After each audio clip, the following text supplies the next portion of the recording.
During my time on Gmail, I had the realization that starting with the tool may not be the right way to approach the problem. Because when you start with the tool, you think about, oh, what can the tool do? How this whole approach has moved from, hey, I love this tool to actually, you know what, I want to get this outcome done. We're a 9-person company. There is no way we'd be a 9-person team if we didn't have AI helping us. How is an AI workflow different from an AI agent? A practical version of an agent would be every time I get an email, try to figure out if it's from a potential high quality lead by enriching their information from LinkedIn or looking them up in our CRM, update our CRM appropriately, and then draft an appropriate reply. So it's Now, semi-autonomous or autonomous sort of a way. AI agents still should have a human in the loop for almost all high stakes use cases, but fundamentally an AI agent goes off and does work on your behalf. An agent and a workflow can coexist, right? So a workflow can have agents in it, and an agent can have workflows in it. Each tool within the agent is a mini workflow. I also feel that it depends really on the use case as well, right? This is where AI is very different from humans. Like if you have a college intern,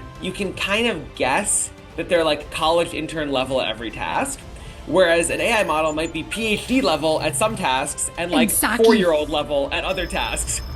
Hey everyone, welcome to the Founders Foyer with me, Aishwarya. This foyer is full of conversations, the space where creators, founders, and builders look for all the support and concepts to grow their ideas into products. If you're probably on social media, all you keep hearing about in the last few months is AI agents. From curious individuals to cutting edge companies, everyone's been eyeing on setting up agents to amplify their work. So, what exactly is an agent, and how do you get amidst so much of noise and tons of cursory overflowing posts?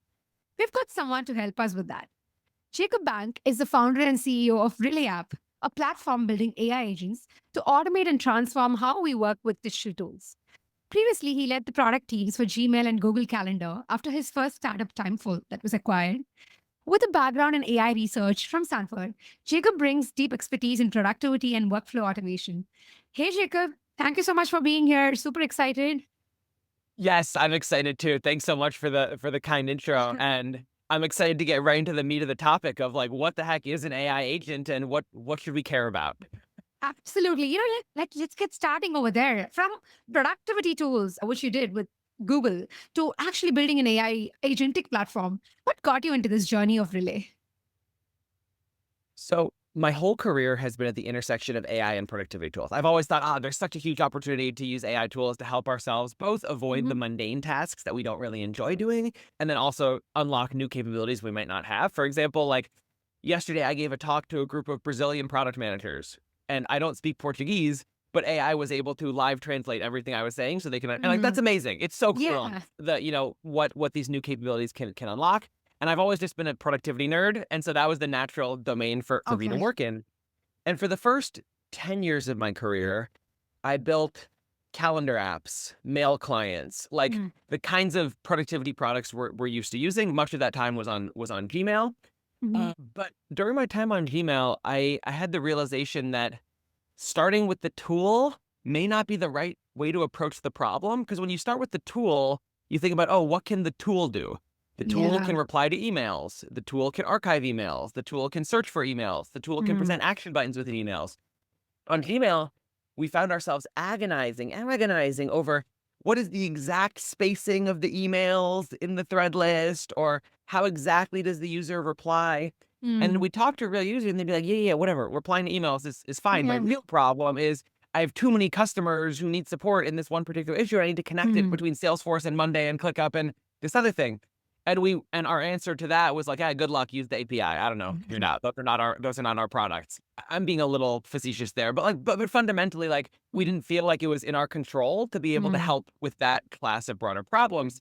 And so for my next company, the one I'm working on now, Relay, I really wanted to think not through the lens of like, what is the tool and what can the tool do, but what is the work people are trying to accomplish, which can outcome. often cut across tools, and how do we help them with that? And so that's what led to the idea of building this cross-product automation workflow and agent tool where you can say, for example, I want help prepared for my meetings. That's the thing I need help with. And to do that, you're going to need to look up my meetings in calendar. You're going to look up the previous emails we've exchanged. You're going to need to look up the documents that we've collaborated on. You're going to need to look up LinkedIn profile information about the person I'm meeting. And that's how you achieve the goal of briefing me for a meeting. And so and we just got super lucky with the timing. I can't say that I was I had amazing foresight, but it turns out that exactly when we started shifting from thinking about how can we work on tools to how can we work on workflows and agents that help Mm. people get stuff done, that is exactly when the broader AI trend made that the new paradigm, the new exciting paradigm, which is like, instead of paying for a seat of a product, you pay for work to be done. Yeah. And you think less about, oh, I'm buying a tool, and more about like I'm augmenting my team with Mm. additional assistance and intelligence. And so part of it was foresight, part of it was just being in the right place at the right time. And Yeah. now the next wave of software tools, I think will define themselves less as like, this is a tool that you go visit for this specific class of functional use cases, and more like, here's work that you need to take off your plate that cuts Yeah. across many tools and does something smart. Yeah. No, absolutely. And thank you so much for walking through that in like a very, very, story-led way. Because with respect to what you said, what strikes the most is how this whole approach has moved from, hey, I love this tool, to actually, you know what, I want to get this outcome done. Because a lot of this is going through to be very outcome based. And most of us use very general purpose software, like let's say ChatGPT or whatever. I think the chat part has become more the place for us to go define all of this work to be done. So it's so cool that we think of a new paradigm that actually picks up from, hey, what your outcomes are, which I think is not a Yeah, very well, new concept. yeah. I mean, it's what's old is new, right? Like, when you're a business owner Hmm. and there's work that's really important to the business that you're unable to do, what do? You hire a person. Yeah, Historically, you're like, exactly. we already have a mental model of, oh, there's this really important work I wish we could do as a team that we can't do right now, and we need help to do it. And so, in some sense, I actually find it easier to communicate with potential customers about the potential Mm. of AI than I found it with previous SaaS tools, because it was kind of hard to communicate, like, oh yeah, if you buy this database, Hmm. here's a bunch of things you could use it for, and it'll store all this data, and it'll give you insights. And people like, feel like, okay, yeah, like I'll buy. Yeah, Okay. See, people bought CRMs and customer success tools and marketing tools. Like, I'm not saying people didn't buy SaaS products, but I'm yeah. saying that was the mental model leap. The Hmm. way easier mental model leap is just like, oh yeah, I have all this work to do. I want someone to help me do it, someone or something to help Yeah. me do it. Like, and so that's why Mm. I think this has come really naturally to people. Now, Absolutely. the AI tools typically don't deliver on that promise, Mm. and they're not quite like hiring a person, but I think that will evolve over time. And, Well, you it know, will. Yeah. it will. And like, I can give you an example for me. Like, we're a 9-person company, Mhm. and we have 5 engineers, 2 designers, a product person, and myself. Even though my background is in technology and product, at Relay, I'm playing every role except for product. So I'm marketing, sales, support, customer success, Yes, the finance, founder should be. IT, HR operations. And there is no way we'd be a 9-person team if we didn't have AI helping us. Mm. Like, if you just look at our content marketing, which is our main source of user acquisition across LinkedIn and across YouTube and across our email newsletter and across our blog, and then following up and engaging with all those folks, like, you would need 2 to 4 content people to match the output of what I can Mm. do with AI. And in fact, before AI was as capable, or before we were, I don't know if it was before AI was as capable or before we were as capable as we are now at using AI. Mhm. We had a marketing contractor to help with SEO, a marketing contractor to help with video, a marketing contractor to Mm. help with social. And then we realized, like, oh shoot, like, if I Yep. do my job right and I create the right AI agents and workflows to help me, like, I can actually just do all that myself. And I Mm. think that is the new way companies will be built, but it's also the way that every team and every business will be built. Like, Yeah. another example, I've been working with this customer of ours he's a tradesperson. He does Mm. shutters and blinds installation. Mhm. And we're trying to figure out how he can use AI to power his full back office. Like, when an order comes in, figure out the itemized invoice, send it out automatically, schedule the job automatically, pick the right installer automatically, send the Mm. confirmation text to the customer automatically. And it's funny, for those of us who are like in the tech world and in the B2B SaaS world and in the AI world, like, it's so funny. In San Francisco, you'll go to a coffee shop and people will be like, well, GPT 4.1 is a bit sycophantic. So I think they kind of messed up the post training on that. But then you talk to someone who's doing, a real job in the world, and he's like, you can extract information from my orders and automatically figure out who on my team should like do the installation. Just like totally mind Yeah. blowing. And so it's exciting, but like, But again, he has a mental model, right? He has a mental model, which is like, yeah, in the past, I would have had to have an operations assistant or an executive assistant that would do all this this like really tedious manual work of like taking stuff from an email, copying it into Yeah. Monday.com, looking through the schedule of the installers, picking the right time, and like now that person on his team can do more interesting work, like Yeah. No, or more value absolutely. or more valuable work. So it's super cool, and we just need to figure out now. We have the mental model of what it means to hire a person or delegate work to a person. Now we just need to figure out how to use the tools at our disposal, the AI capabilities at our Yeah. disposal, Yeah. to actually achieve that goal. True. I think the obsession with the whole tool and people that was for the longest time in the SaaS has just now transformed, or it just went back to being about outcomes, which I think we always spoke about jobs to be done, but it was always from the context of, oh my God, like hire 10 people and give them jobs to be done. But now I think it's just getting back to, okay, this is the core stuff that we need to do. So yeah, that's super cool. And a couple of examples that you said, I would love to deep dive into that. So let's get this sorted, right? Like, how is an AI workflow different from an AI agent? Because I see that in the last couple of months, there's just been this super crazy, set of folks. All the time I open LinkedIn, there's flowcharts, there's this whole look what I did, comment, let's get this deal, let's just comment it, I'll send this to you, and blah blah blah, everything about AI agents. So tell us how this is different. And I know you keep recommending about AI workflows over AI agents most of the time, right? So I'd love to get more insight on that. Yeah.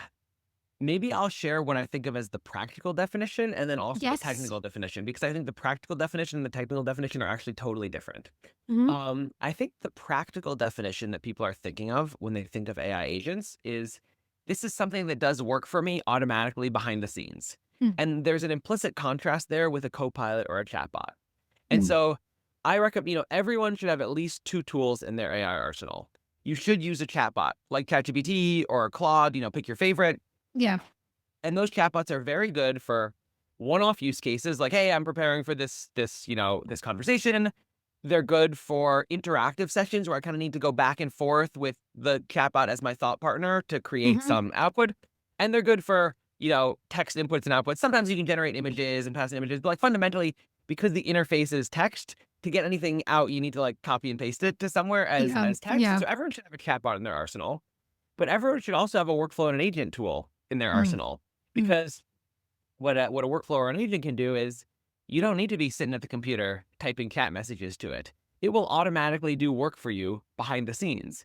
And you want to use a workflow or an agent if it's something that happens frequently, repeatedly, and needs to both read data and take action in your tools. And so I think a practical version of an agent would be every time I get an email, try to figure out if it's from a potential high quality lead by enriching their information from LinkedIn or looking them up in our CRM, update our CRM appropriately, and then draft an appropriate reply.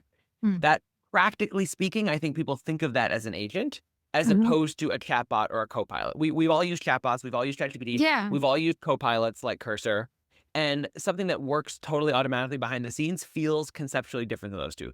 I think that's the practical definition of an agent that matters. Where can you have AI do work Mm. for you behind the scenes? So it's Now, whether semi-autonomous or autonomous sort of a way. and of course, you'll have a human in the loop there at times Yeah. where they'll say like, hey, Mhm. here's a draft of an email. Let me know if it looks good. Or, hey, I think this was the lead score, but like, can you double check it? So AI agents still should have a human in the loop for Mhm. almost all high stakes use cases. Mm. Fundamentally, they're triggered automatically. They do intelligent reasoning automatically. They write data automatically. They're not as, there's not as live or interactive Right. experience of a chatbot or copilot. And of course, all these things exist on a spectrum. Mm. But fundamentally, an AI agent like goes off and does work on your behalf. And so that's the practical definition that matters. The technical definition is a workflow is a predefined set of steps that are going to execute with some predefined flow control.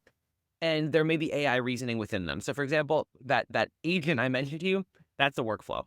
That's a Mm. workflow because you can draw it as a flow chart. You can say, email comes in, the AI makes some determination about whether it's a good lead. If it's a good lead, we go do some additional research Mhm. and send this reply. If it's not a good lead, we go through and send this reply. That's a workflow with an AI intelligence step, an Correct. intelligence step inside of it. Correct.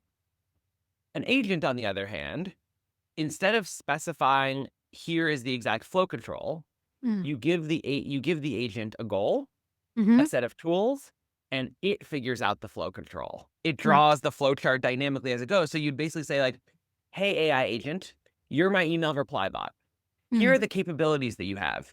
You can look up information in our CRM, you can look up information online, and you can reply to emails. Go. Right. And then the agent will figure out, oh, I should probably first look this person up in the CRM. Or then I should look this person up online. Then I should reply to and send an email. And that practical difference is actually super important, because what I find when I'm working with customers is 95% of the time, they actually want a workflow. The number of cases where you actually need the AI to dynamically choose the flow control is not that high. I actually have an example that I'm working on right now that I'm going to demo later today, but here's an example where you actually need a true agent. If you want to do research on a company by scraping the major pages on their website, this would be very hard to articulate as a workflow, because you'd have to say, like, first go to their homepage, then enumerate all the other pages, then scrape each of the other pages, but exclude certain boring You don't pages have like defined terms and, steps. and privacy. It would just, again, you could articulate it as a workflow, but it would be so painful that you wouldn't. Whereas the AI agent is very straightforward. You can basically tell the AI agent, your goal is to build a comprehensive understanding of this company based on their website. The tool you have available is you can scrape text of an individual page. You go figure out which pages you need to scrape from that website and come back. And so that's an example of where an agent is the right tool for the job, because there is sort of an indeterminate nature of how often you need to loop and apply this tool call. But again, that to me, and I've built, between myself and customers, thousands of these, like, it's really the exception. It's really the exceptional case. Now, another area where the line gets blurry is often, especially for non-technical users, these workflows are hard to specify, because most people are not trained to think like that. Like, if you have a background in product or a background in computer science, it's very natural for you to think, first this is going to happen, then this is going to happen, then we're going to have a conditional branch, and then in this conditional branch, we're going to do a loop. Like, it is sort of a computer sciencey way of thinking. But the way our customers typically say it is like, I need to connect Monday.com and Google Calendar. I'm like, oh, okay, like, connect Monday.com and Google Calendar. Tell me more about what you mean. And like, we schedule things in Monday. Like, okay, so when a new item is placed on this board in Monday.com, we add it to this Google Calendar. And they're like, no, there's 5 different Google Calendars. I'm like, so when an item is added to this board in Monday, we need to use some information from the Monday.com item to determine which Google Calendar to write it to, the path, and then we'll write it to the correct calendar. And then, so, and so I think, for me, hot take, the agentic opportunity is huge, don't get me wrong, but I think the lower hanging fruit is just help people articulate what they want to accomplish in a way that can easily be expressed as a flowchart or a workflow. Yeah, no, absolutely. And also, like, from what you explained, what comes out is an agent and a workflow can coexist, right? Like, within a workflow, there can be like a Exactly. So like that agent example I gave you, that's in a workflow, right? Exactly. The workflow I'm going to put it in is, when a new company is added to my CRM, call this agent to go out and create a briefing on the company, and then add it back into the CRM. Correct. And similarly, so a workflow can have agents in it, and an agent can have workflows in it.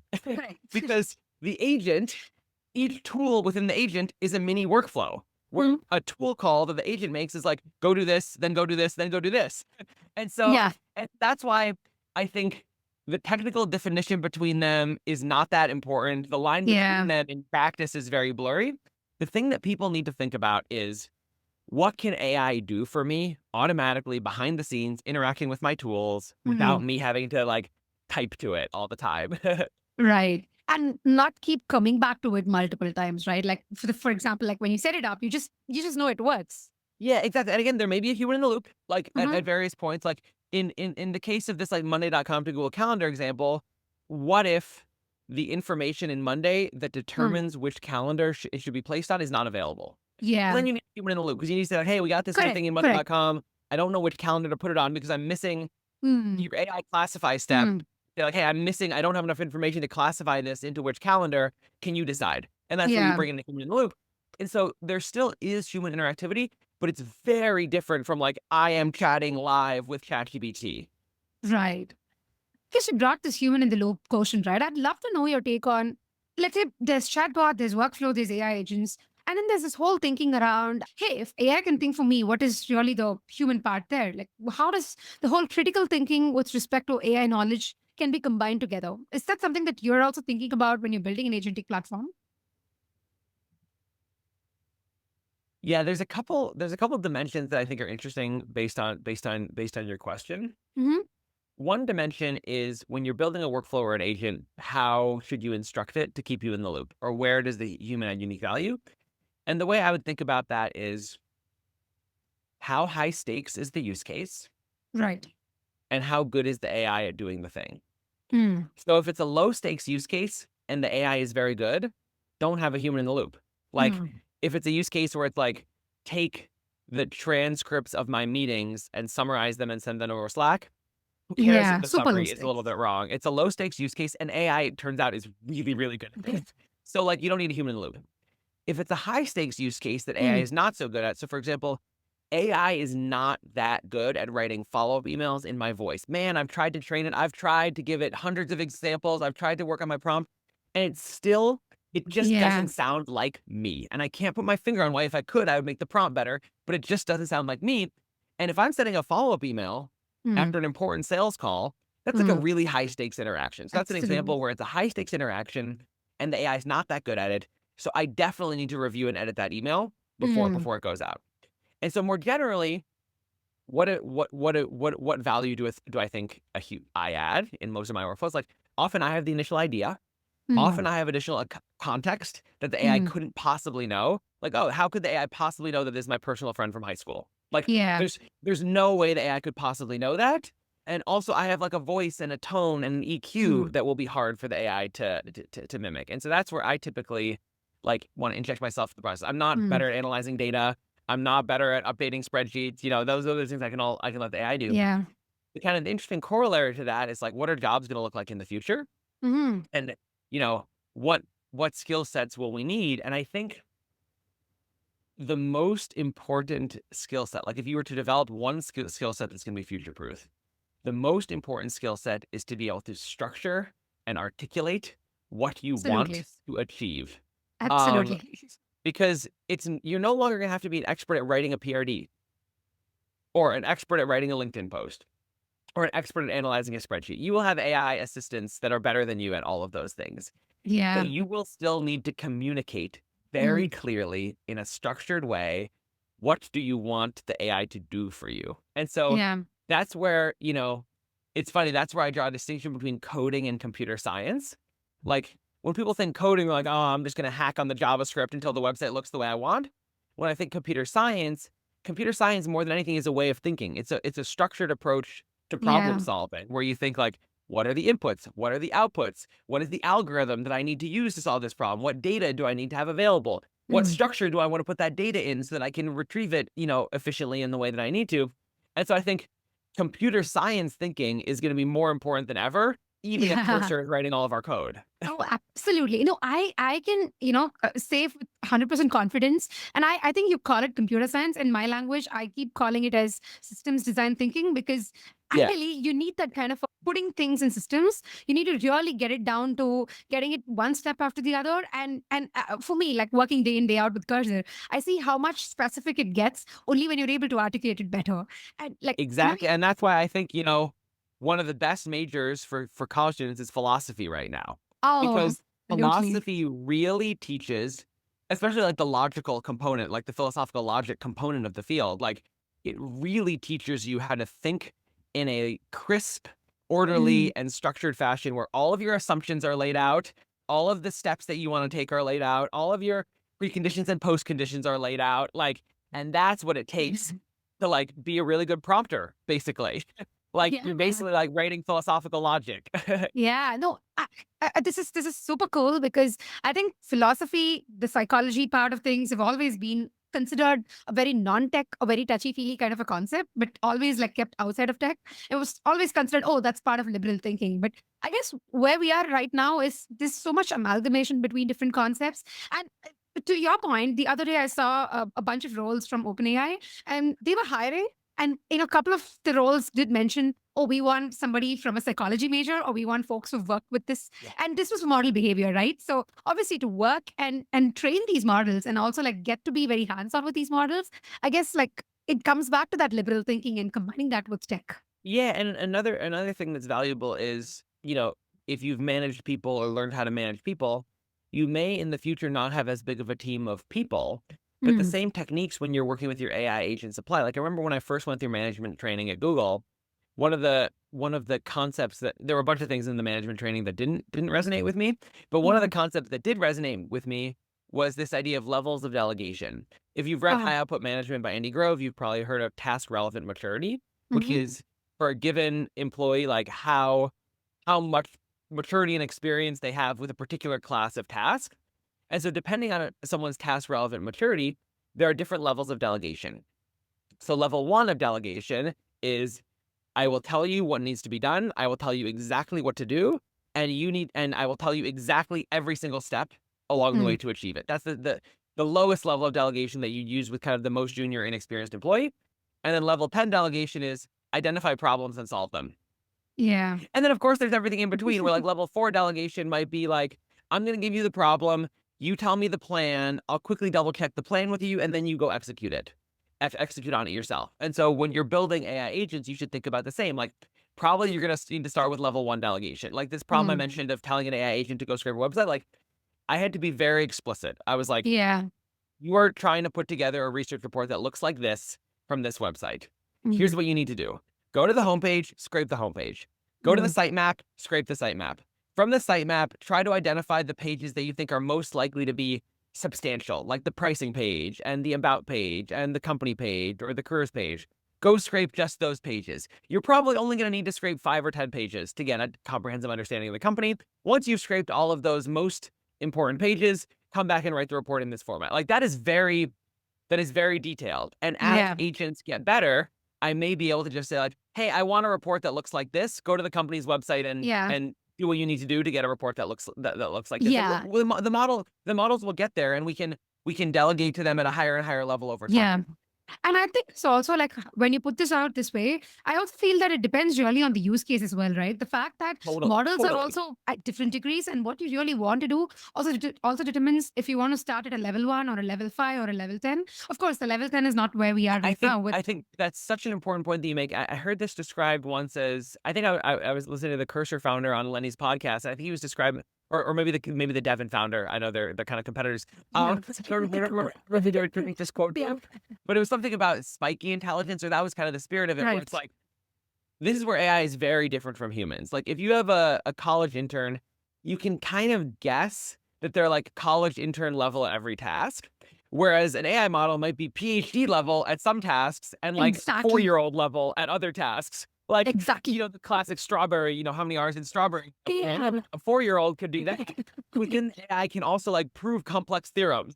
And so I think that's where that's where kind of our human intuition breaks down, because we Yeah. don't have mental models for a human that can be amazing at something. I mean, you have savants in certain fields that are like amazing at some things and not others, but it's rare. Like, whereas for the AI, this is normal that they're like an absolute savant in Yeah. some areas and then totally incompetent in other areas. Yeah. Yeah. I think a large part of what we do with these models and agents in the future is also to adding to your point of orchestrating all of this and being able to manage is being able to, I think, understand what works for your use case, and very particularly what works for your bucket might not be useful for another person's bucket. So And so that's why, and this, controversial take.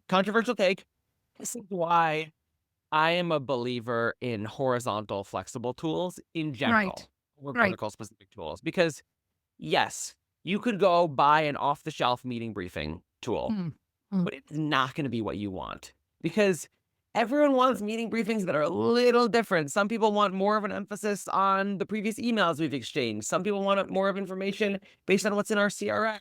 Some people want more information based on, public information. And yes, you could build a good meeting briefing tool that has all these knobs and levers to tune. But ultimately, if you have a meeting briefing tool alone, you're going to run into restrictions. We're like, the meeting briefing tool never thought it would be important to look in a customer support tool, so they don't have that integration. Or the meeting briefing tool never thought it would be important to also add tasks to Asana because they didn't think that was important. Whereas if you have a horizontal, flexible agent builder, yeah, it's a little harder up front to figure out your use case, to build the skills and techniques. But like once you have that superpower, like you can do anything with it. Yeah, no, that's very interesting. And I also feel that for where we are right now, it feels like we have the power of AI, but slightly stuck in the SaaS body in the sense that it's still in that SaaSy phase where it feels like, oh, yeah, app layer works great. But, like 5 years down the line, or even like 2, 3 years down the line, I think we're going to get to a I very mean, different. this is the crazy thing. Like, even if the models don't get better at all, and they will get better, but even if they don't get better at all, Mhm. we are still collectively only using like a fraction of a percent of the capabilities we could be using. Like, even for us, like in our team, we use a couple hundred AI agents and workflows to get our work Mhm. done. Many of them are mine in sort of the go-to-market area. And I still feel like we're only using like a quarter of what Right. we should be using. And if I look at our customers are using like 5% or 1% of what they could be doing. And so a big part of my goal for the next several months, and this is partially related to Relay, but partially disconnected, is just like, how can I help people see the opportunity of like, here Yeah. are all the places you can actually effectively apply AI right now in your work once you just build a couple of skills and basic techniques. Actually, that's something that I wanted to jump in right next because I wanted to see for folks who are just, and see, there's going to be like tons of people right now who are just thinking, oh, like if only I knew this, I'd definitely start, or if only I had this and dash and dash. So the next question to you is only going to be around how do you think people can start? And for this, if you think you want to share something on the screen, happy to see the workflows that you've built as well. But I'd really like to understand how can folks get started, provided they have the least knowledge. Like they have this whole idea around models, but somewhere Yeah. something in them is like stuck and they're not able to start. Where do you think they should start?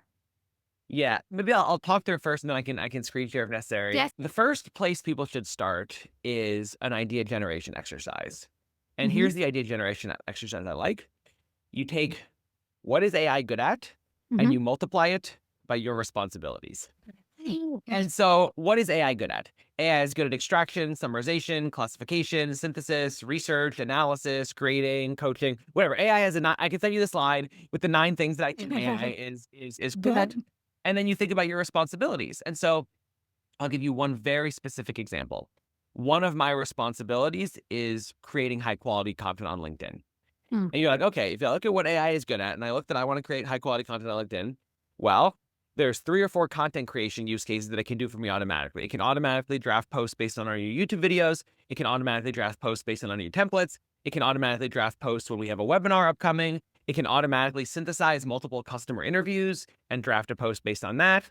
It can analyze and track the success of my posts. It can coach me and give me suggestions of which posts I should focus on more or less. It can research the people that are commenting on my posts so I know which leads to follow up with it. And it's just like when you look at even just one of the little jobs that you have, and that's what 1% of my job, 5% of my job, like you look at one little job and you look at all the skills AI has, you're like, wow, I could be using 10 AI workflows or agents just for this one tiny part of my job. And so that I like that exercise because it kind of opens your mind. Like the challenge I give to people is like, don't think about 1 agent or 2 agents. You should end up with 100. Like even just like I see, like you should have like the ceiling is so high because it's not just the things you're doing today. It's the things that you would do if you had infinite time and intelligence. Like Yeah. I cannot review every customer conversation we've had in the last month. Like it's just I just don't like literally I just don't have the time to read all the transcripts. But AI has the time. So AI can very easily read all the customer transcripts and create a synthesis for me. So that's the idea generation phase. Then second, you need to do technique development. You need to learn the kind of the basic patterns. And many of us have kind of been doing that with prompting over the last Yeah. couple of years, where you see these prompt guides and prompt frameworks. And sometimes you need those, sometimes you don't. But mostly for me, it's just practice.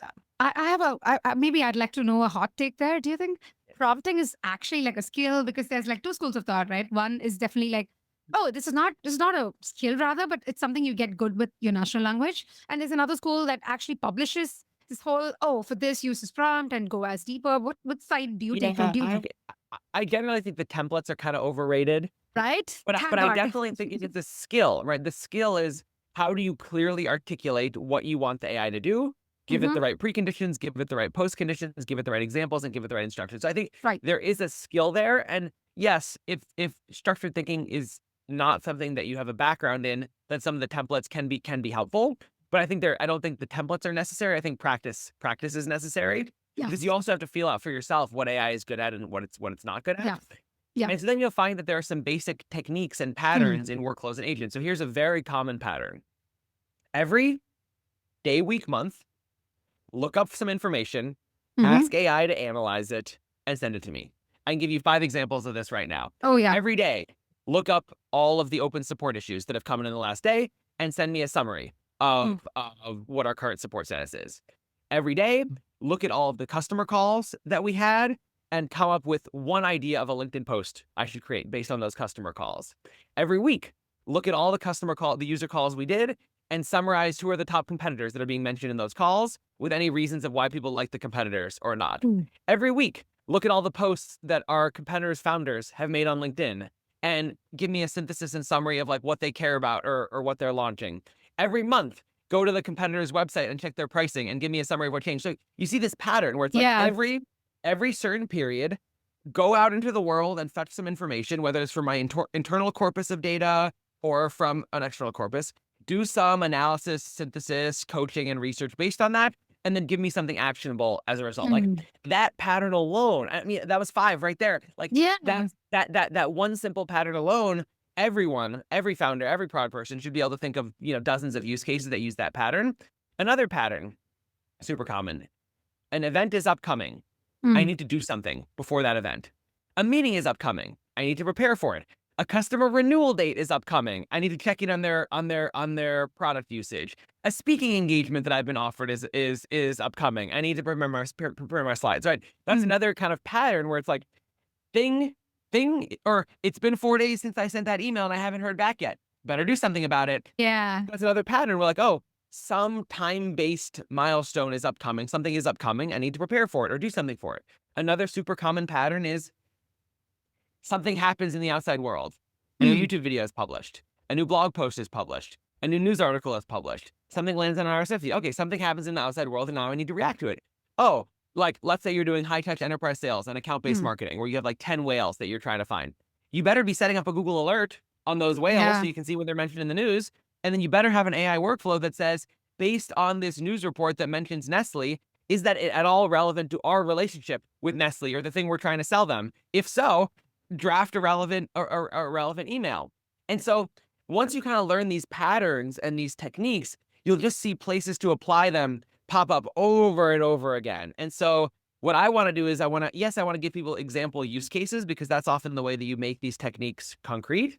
But once you're armed with those like 4 or 5 key techniques, you're just going to see opportunity everywhere.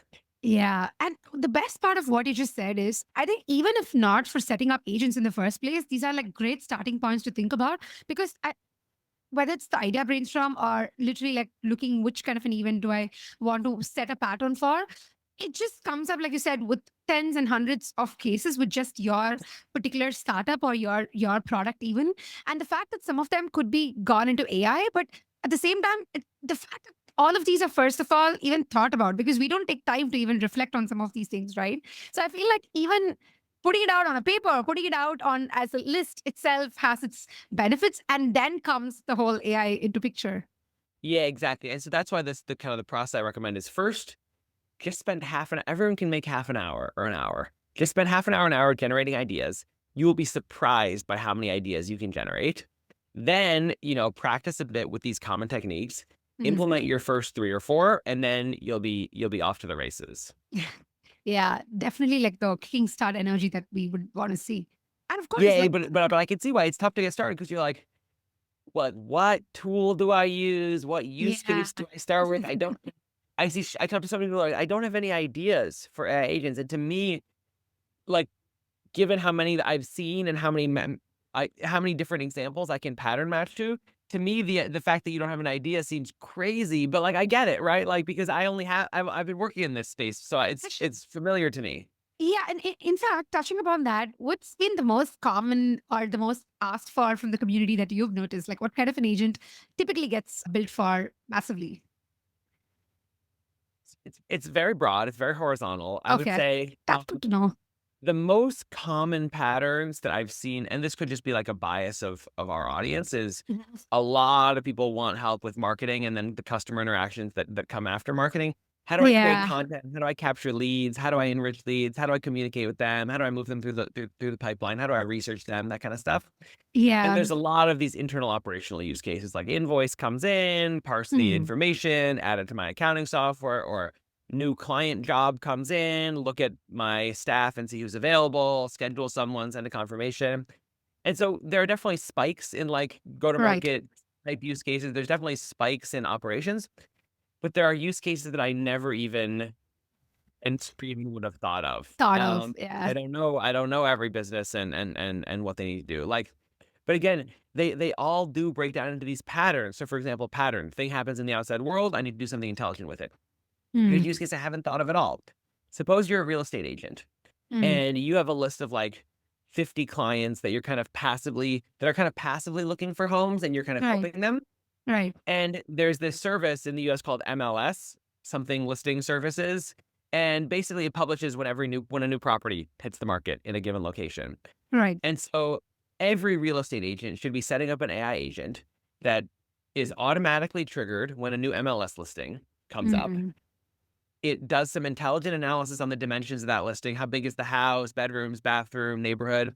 It goes through and scans the agent's client list and automatically determines, hey, I think you'd be interested in this house and here's why, and drafts an email mm. to each of them. Like, this is something that, again, I wouldn't have thought of before I started talking to a couple of people in real estate. And then once you see it, Yeah. you're, oh my gosh, every single real estate agent should be using something like that. And, they may Mm, want to adapt it to their needs, but like, that fundamental use case of like something in the outside world has happened that is relevant to my business and my clients. I need to figure out how to communicate to them as quickly as possible. mm. Yeah. This only reinstates this whole thing around what do you really want as an outcome or what problem you want to solve, because that has given rise to the very specific agent that has been helping with real estate and tons of other use cases, right? So it's very interesting. And like, I'm also like, I don't know, with what you said and what I'm seeing as a surge in the whole GTM copilot, GTM agents, sales agents, just the market is just bursting with so many of these agents in the picture. There's like ton of vertical SaaS that's coming up, most Yeah. focused on GTM marketing, sales use cases. So yeah, I can see why people are just so obsessed with the whole content creation workflow, video workflow, and getting some of this stuff. And Yeah, and there is going to be a bit of a shakeout period where we have to see what actually sticks and sticks, yeah. what's actually useful. And so that's why I think the goals and the techniques are more important than like, do Mm, you adopt this particular tool or that particular tool? yeah. No, I think this goals and techniques is the part where we learn the basics, like we learn the foundations of it rather than obsessing over the actual template. And have a hot take here, especially after you said, which is I do see when people post about some of these agents, the fact that, oh, like if you want to use this template, go comment on it, or I would send this to you on a DM or whatever. Sometimes I used to think, oh, well, I'd like to know the process or the thought behind it rather than the actual template, because that's not going to work for me. Like getting some sort of make.com and then a bunch of tools and putting it in is not going to work for me unless I know this is what my process looks like, right? Totally. I totally agree with you. Yeah, I think people underestimate the degree to which, or they overestimate to the degree that they're just going to plop in a make or an N8N template and it's just going to work. That's not going to work for your process. But it sure sounds nice when people are like, oh, I made an agent that does this and makes me coffee and does all these other things. And so we'll have to see how that Yeah. plays out. Yeah, I know for sure. Okay, I think I'd love to get on a demo time. I'd love to see some of your workflows, some of yeah, like agent stuff, and especially like what's been for you personally at Relay, for your teammates as well, the 9 folks that we're talking about. What's Yeah. been the most helpful, and would love, to see that. Yeah. Okay. There we go. Okay. So here is my relay.app. Awesome. Now, the first thing you'll notice is that I've organized it into folders that Ah, basically correspond to functional responsibilities. And this is nice, not just because, yeah, it keeps the workspace organized, but I find this is actually a very good idea generation technique. Because, for example, when I look into my competitive research folder, and I only see these 5 AI agents. Yeah, summarize mm, YouTube videos, track competitor prices, follow competitor blogs, follow the Zapier blogs and videos. I'm like, oh shoot, that's not nearly enough. I should be tracking, the Gumloop founder on LinkedIn and Twitter. I should be tracking the Lindy founder on Twitter. I should be, subscribing to these other Relevance AIs, blog. And so when you make a folder, you sort of can open your mind to the possibilities of what else should be in that folder. But let me walk you yeah, through the basic setup. So yeah. I have a folder for each major kind of functional area within the company. So I Hmm. have within marketing, I have, I think, 7 or 8 different folders. I have one Nice. for community marketing, educational marketing, email marketing, LinkedIn marketing, SEO, social media, and webinars. And I can just show you, a specific example of one. Sure. So if I go into the LinkedIn marketing folder, you'll see that I have an AI agent that automatically tracks all of my posts on LinkedIn. So Oh, it nice. fits that pattern that we talked about. It runs every day. It fetches all of my recent posts. It extracts the number of comments and reactions from those posts. And then it stores them in an Airtable that I can later use for kind of tracking and analysis. Hmm. It also, every Monday, writes me a coaching report based on which of my Nice. posts perform best. And another example in the LinkedIn bucket is I have a workflow that runs once a week. It looks up the posts of a set of influencers that I think are good, Right. and then it automatically sends me a summary of them. So for example, if someone else is making some viral make workflow, I want to know about that because that Mhm. probably means it's a good use case for our audience too. If someone posts some interesting prompt tips, that's probably useful for our audience too. So that's kind of idea generation. I then have a workflow that follows up on all the comments, or it stores all the comments, and then it lets me know how it thinks I should reply to each comment. It enriches every lead.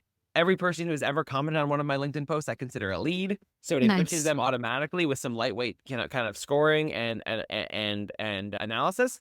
And Mhm. that's just in the marketing LinkedIn Yeah. folder. Yeah. I also have a marketing, social Social. media or content creation folder. So every time we publish a new video on our YouTube channel, I have a trigger that automatically detects that. It automatically looks up the transcript. I have a kind of a nicely curated AI prompt to write a LinkedIn Right. post Yeah, this based is more off of that YouTube important, video. right? This is Yeah. one where like a LinkedIn post that's summarizing a video is not rocket science. It's like, Yeah. look at the video, break it down into 4 or 5 bullets, include a nice image from the video, and you're done. It pulls a thumbnail image out of the video, and then it posts it automatically on LinkedIn. Nice. And here you can see that I have a human in the loop. If you can see Ah, my nice. screen, this AI step that actually writes the LinkedIn post, there's an element on the screen that says, should a person review the AI output? And I say yes, send the Mhm. request over a Slack channel. And so that every time the AI drafts a post, I just quickly review it in Slack to make sure it looks okay. And then I post it. So those are 2 examples in kind of both in the social Mm. media marketing realm.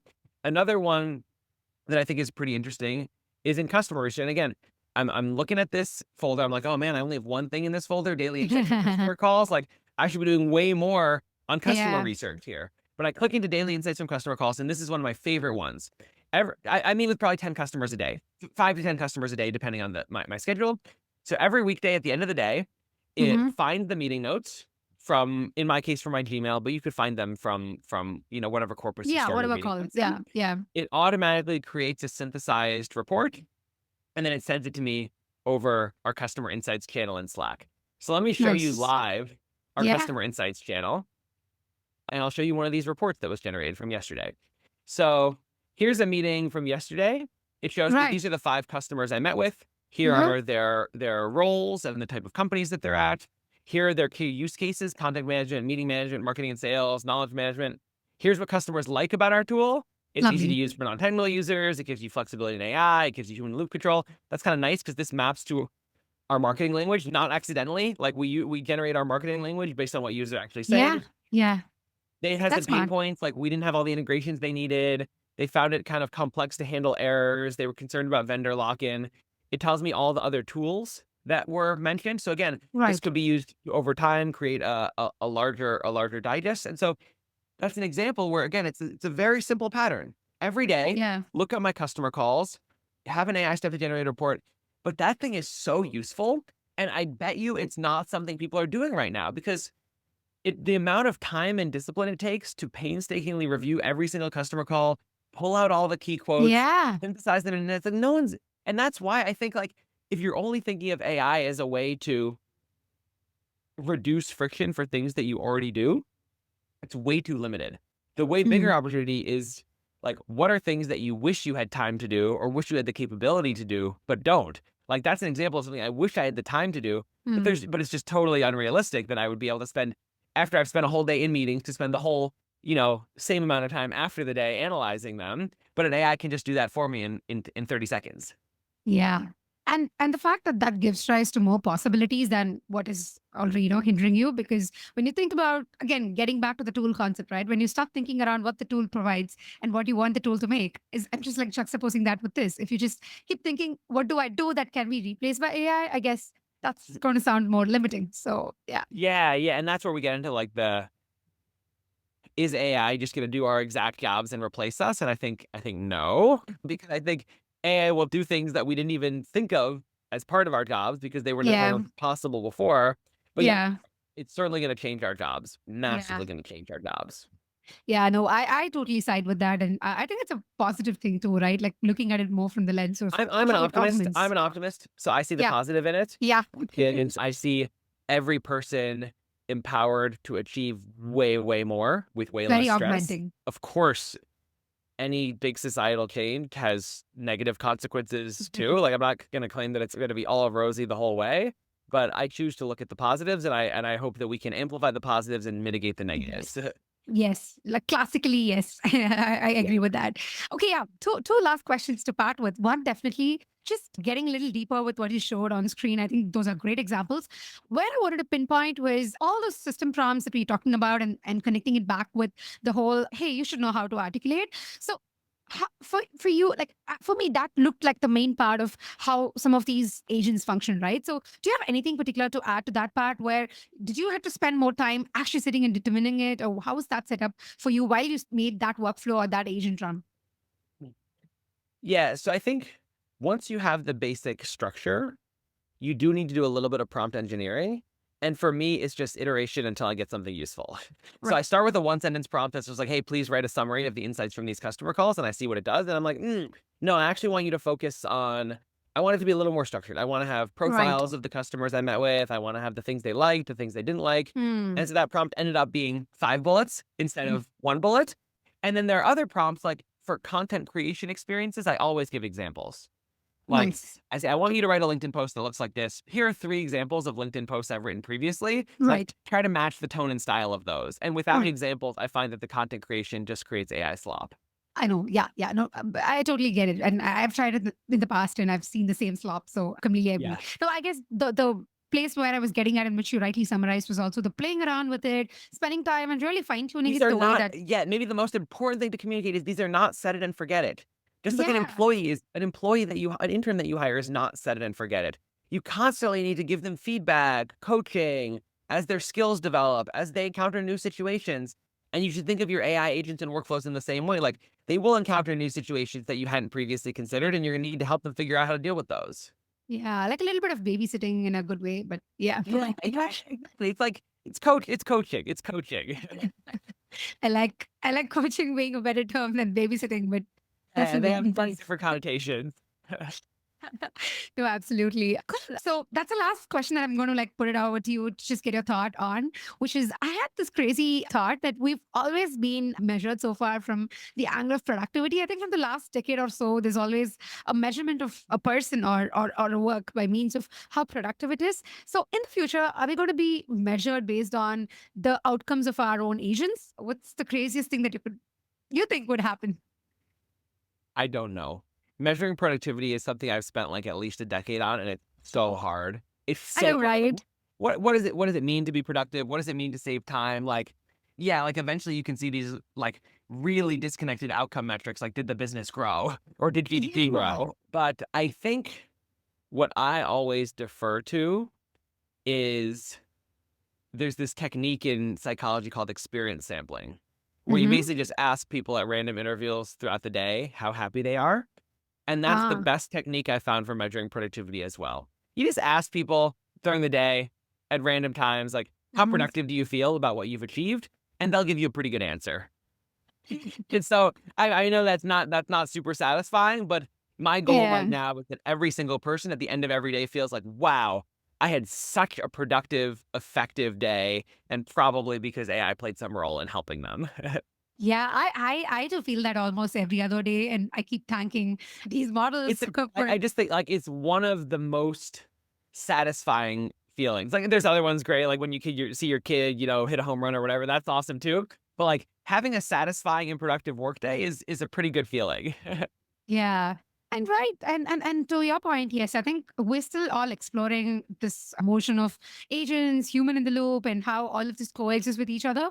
But yeah, this concept of productivity has always fascinated me too. I've worked in the same domain, so it's always like, how's this really going to play out? And I was thinking of this whole a Black Mirror kind of a thing where we all go and get measured against this. Oh, like that's so cool. Your agent is outperforming mine, sort of a thing. So yeah, like this is going to be crazy, but fun times. Yeah, and I luckily don't think too much about like the social media. I mean, I think about it in the context of my own kids. But that's for me why I love working on productivity tools, because it just seems very pure to say like you have a job that you're trying to do, whether it's installing shutters or blinds or making cupcakes or, writing legal briefs, and I just want to help you do that job better. Yeah. And that feels like a place in society I feel comfortable contributing. Yeah, no, completely. And see you. And I'm so excited for Relay and you and the team to keep building and shipping stuff. So thank you so much, Jacob. This has been fantastic. I had so much fun personally, and Thanks. I'm sure It was a blast. It was a blast. yeah, when we get this episode out, I'm sure it's going to be super actionable and for folks to get started with agents. So yeah, thank you Yeah. so much. Cool.